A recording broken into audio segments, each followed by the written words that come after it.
Sinaga uburyo budasubirwaho bwo kugera ku nsinzi, ariko uburyo budasubirwaho bwo gutsindwa no kunanirwa bwo nabukubwira. Uzagerageze gushimisha buri wese.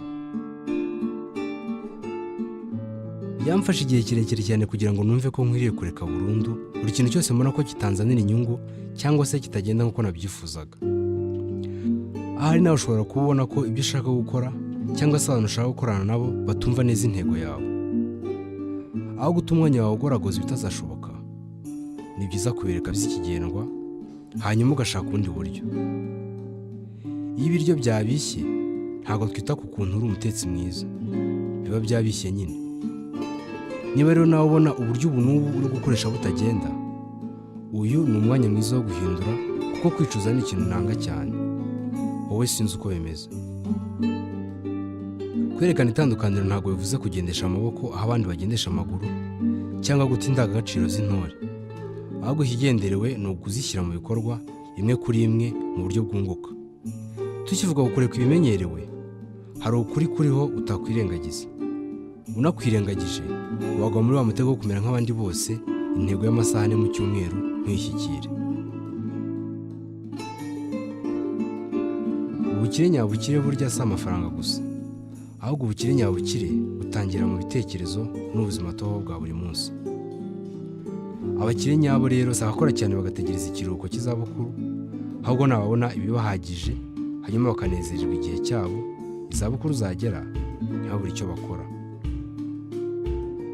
Nta gihe cyiza cyo gukora ibi kibaho. Niba utegereje igihe cyiza cyo kuba wakwihangira imirimo, akazi ukora ntikazigera kaguha amafaranga menshi yatuma wihangira akawe. Indwara yo kuvuga ngo umunsi umwe nanjye izajyana inzozi zawe mu mva. Jya usaba imbabazi aho gusaba uruhushya, kuko nta na rimwe uzigera ubyumva kimwe n'inshuti zawe zose, umuryango wawe cyangwa se abandi bantu ufata ko ari ngombwa mu buzima. Ibi ntibivuze kutagirwa inama, ahubwo bivuze kumvira inama ziguteza imbere.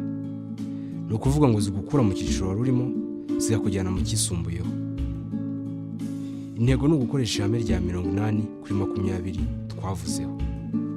Kureka burundu ibiguhombya, ugashyira imbaraga zose ku bikungura. Nta hame na rimwe rivuga ko niba utangiye ikintu ugomba kukigumaho cyangwa ukirangiza. Niba bitagenda, shyira hasi ukora ibyunguka. Turangiza, urugero rwiza natanga rwo kureka burundu ibitunguka ni uru. Muri bizinesi yanjye wasangaga naraheraga mu gitondo cya kare nkageza mu masaa 6 y'ijoro ndiho noherereza abakiriya banjye ama-email, ubundi ugasanga ni kuri telefone ndiho nshwana n'abakiriya. Zamaka abacuruzi mutayobewe. Yego ko umukiriya ni umwami, ariko hari abakiriya wasangaga twagiranye ibibazo kandi ahanini atari njye byaturutseho. Wenda ibicuruzwa byatinze kubageraho cyangwa se hari ibyo bibagiwe kuzuza kugira ngo babone ibyo bifuzaga.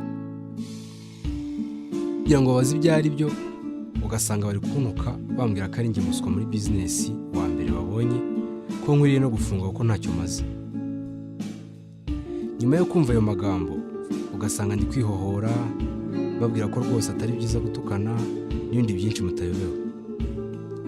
Icyabaye ni uko umugoroba umwe nasomye ibijyanye n'irihame rya 80/20, bivuga ko umusaruro ungana na 80% ubona usanga ahanini uturuka kuri 20% y'ibikorwa.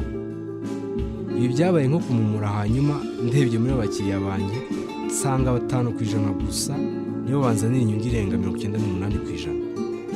Ni ukuvuga ngo mu bakiriya 100, 5 gusa nibo banyunguraga inyungu ifatika.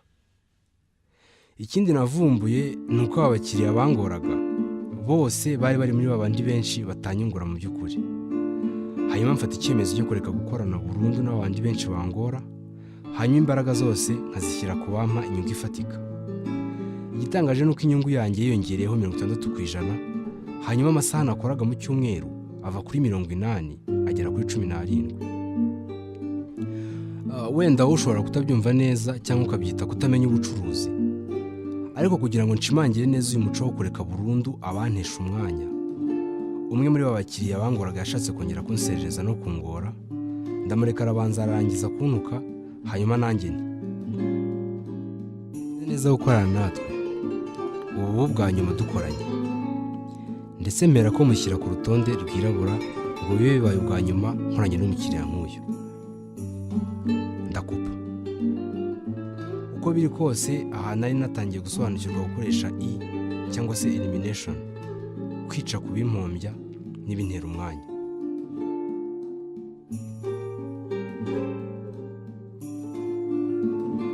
Ntuzigera wisanga mu cyiciro kibi cya benshi, ni ibyangombwa guhagarara ugasubiza amaso inyuma. Murakoze.